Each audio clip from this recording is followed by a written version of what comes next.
कर दिया मैंने। ये लोग राम मंदिर में घोटाला करने वाले लोग हैं। राम मंदिर की जमीन का चंदा खाने वाले लोग हैं सर। ये लोग 2 करोड़ की जमीन 5 मिनट में 18 करोड़ में बेची सर इन लोगों ने। 16.5 करोड़ का घोटाला किया, 18.5 करोड़ में जमीन बेची। ये राम मंदिर में घोटाला करने वाले लोग हैं सर। मान्यवर, अरे प्रभु श्री राम के नाम का पैसा खाते हो तुम लोग।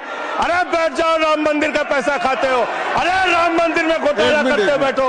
अरे राम मंदिर का चंदा खाते हो। अरे चंदा चोरो बैठो, चंदा चोरो बैठो, चंदा चोरो बैठो, बैठो चंदा चोरो, चंदा चोरो बैठ जाओ। चंदा चोर हो तुम लोग चंदा चोर हो, चंदा चोर हो तुम लोग, चंदा चोर हो, चंदा चोर। धन्यवाद मान्यवर, आपने एक अत्यंत महत्वपूर्ण बिल पे मुझे अपनी बात कहने का मौका दिया। मैं जैसे उदय प्रताप जी की चंद पंक्तियों से अपनी बात शुरू करूंगा। न मेरा है न तेरा है, ये हिंदुस्तान सबका है। नहीं समझी गई ये बात तो नुकसान सबका है। न तेरा है न मेरा है, ये हिंदुस्तान सबका है। नहीं समझी गई ये बात तो नुकसान सबका है। जो आकर मिल गई इसमें वो दिखलाई नहीं देती, जो नदियां मिल गई इसमें वो दिखलाई नहीं देती। महासागर बनाने में मगर एहसान सबका है। महासागर बनाने में मगर एहसान सबका है। मान्यवर, हम लोग बचपन से एक शब्द सुनते आए, सरकार माई बाप। सरकार माई बाप यानी कि जो सरकार होती है वो लोगों की माई बाप होती है। मां की तरह ख्याल रखती है, पिता की तरह ख्याल रखती है। लेकिन अगर कोई सरकार अपने बच्चों को उसका गला घोटने पे उतारू हो जाए तो वो फिर सरकार निष्पक्ष सरकार नहीं है मान्यवर। वो सौतेली मां है, वो सौतेली मां है, उसका व्यवहार सौतेला है। और आज आप जो काम कर रहे हैं इस बिल के माध्यम से, आप बाबा साहब डॉक्टर भीमराव अंबेडकर जी के द्वारा लिखे गए संविधान की हत्या कर रहे हैं। और ये बात मैं इसलिए कह रहा हूं कि बाबा साहब डॉक्टर भीमराव अंबेडकर जी ने संविधान की धारा 26 में लिखा, धार्मिक मामलों के प्रबंधन की स्वतंत्रता, धार्मिक एवं धर्मार्थ उद्देश्यों के लिए संस्थाओं की स्थापना एवं रखरखाव करना, धर्म के मामलों में अपने स्वयं के मामलों का प्रबंधन करना, चल एवं अचल संपत्ति का स्वामित्व एवं अधिग्रहण करना तथा ऐसी संपत्ति का कानून के अनुसार प्रशासन करना। यह अधिकार आपने नहीं दिया, यह अधिकार किसी भारतीय जनता पार्टी के लोगों ने नहीं दिया। यह अधिकार बाबा साहब डॉक्टर भीमराव अंबेडकर जी के द्वारा लिखे गए भारत के संविधान ने दिया मान्यवर। और आप उस संवैधानिक अधिकार को छीन रहे हैं एक गैर संवैधानिक बिल लाके। क्या क्या लिखा इस कानून के अंदर आपने, किस तरीके से आपने इस संविधान की हत्या करने का काम किया। आप बड़ी बड़ी बातें कर रहे हैं। ये सरकार कह रही है कि ये कानून हम मुसलमानों के भले के लिए आ रहे हैं। जब मैं आपसे सुनता हूं तो मुझे लगता है कपिल शर्मा कॉमेडी सर्कस में बोल रहा है। आप मुसलमानों का भला कर रहे हैं, आप मुसलमानों का भला कर रहे हैं। दोनों सदन में एक भी सदस्य, दोनों सदन में सिर्फ एक सदस्य गुलाम अली को छोड़ के एक भी सदस्य आपका मुसलमान नहीं है। आप मुसलमानों का भला कर रहे हैं, आप मुसलमानों का भला कर रहे हैं। पूरी सरकार में एक मंत्री आपका मुसलमान नहीं है, आप मुसलमानों का भला कर रहे हैं। 2 नेता अपने घरों में आपने बैठा दिया, मुख्तार अब्बास नकवी, शहनवाज हुसैन, दोनों की राजनीति आपने खत्म कर दी। आप मुसलमानों का भला कर रहे हैं, आप मुसलमानों का भला कर रहे हैं, आप मुसलमानों का भला कर रहे हैं। अरे सुनना सीखो पहले। मान्यवर, मैं इनके इस कानून में क्या क्या लिखा हुआ है, क्या क्या कहा है इन्होंने। बैठ जाए कृपया, गुलाम अली बैठ जाए। धार्मिक संपत्तियों को यह बिल कब्जा करने की नापाक कोशिश है। इतनी और शांति धार्मिक है संपत्तियों को सदन में, इतनी कब्जा शांति करने के लिए। सदन में इतनी शांति है कि आराम से आप बोलोगे तो आराम सब- से बोल रहा हूं सर। हाँ, आप बैठे हैं तो आपको देख के वैसे ही आराम आ जाता है। आपको देख के मैं वैसे ही आराम में रहता हूं सर। आप जब है आपका संरक्षण है तो आराम से ही बोल रहा हूं। बोलिए बोलिए। मान्यवर, धार्मिक संपत्तियों को कब्जा करने की ये कोशिश है। इसलिए इस बिल पर न हिंदू को खुश होना चाहिए, न सिख को खुश होना चाहिए, न ईसाई को खुश होना चाहिए, न जैन को खुश होना चाहिए, न बौद्ध को खुश होना चाहिए, क्योंकि नंबर सबका आएगा।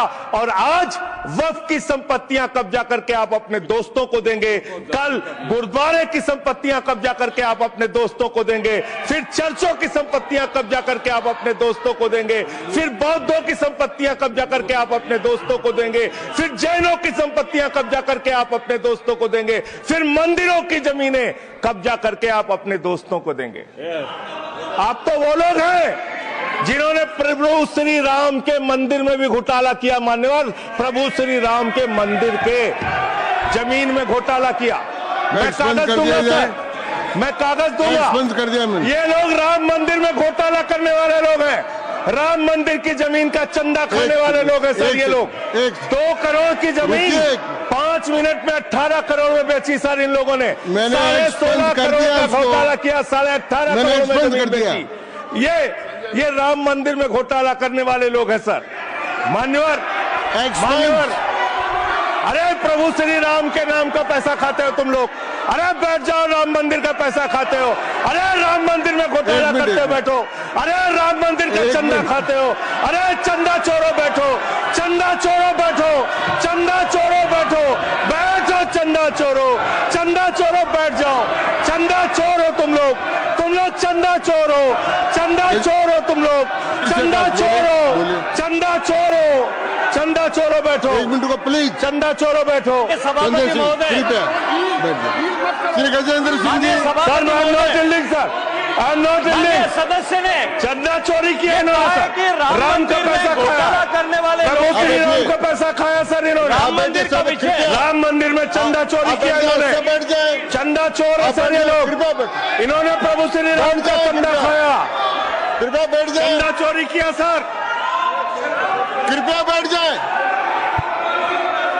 राम मंदिर के संबंध में सर राम मंदिर के संबंध में कहे गए सभी राम शब्दों मंदिर के को संबंध मैं में कहे गए कार्रवाई बातों से को निकाल रहा हूँ, रखूंगा। कार्रवाई से निकाल दिए। 2 करोड़ की जमीन 18.5 करोड़ में खरीदी इन लोगों ने। 2 करोड़ की जमीन अयोध्या में 18.5 करोड़ में खरीदी। मान्यवर, कृपया मेरा टाइम बचाया जाए सर। मान्यवर, टाइम पॉज कीजिए सर, टाइम पॉज कीजिए, बैठाइए इनको। Point of order allow sir I am not yielding sir. Point of order Bhupendra Yadav please sit down.